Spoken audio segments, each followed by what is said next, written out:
कौन है असली नारायण, जानने के लिए देखें ये वीडियो। पुण्यात्मा, ये जितने भी सतलोक का ठेका ले रहे थे इस पंथ, इनको कुछ भी ज्ञान नहीं था।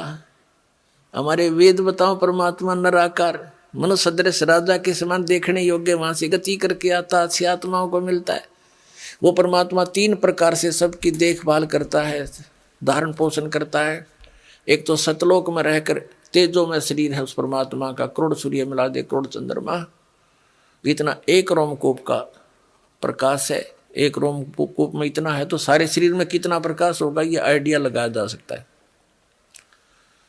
और दूसरी सतीथि में वो आते हैं, प्रत्येक युग में एक शिशु रूप धारण करते हैं।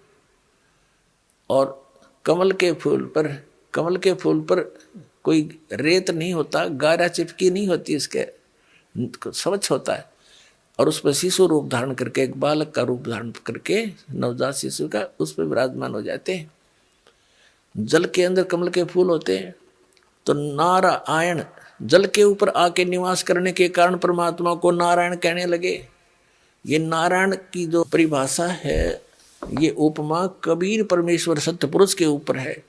लेकिन हम अन्य को भी फिर नारायण कहने लगे। जैसे भगवान विष्णु शेष नाग पर लेट गए समुद्र में, तो उसको नारायण कहने लगे।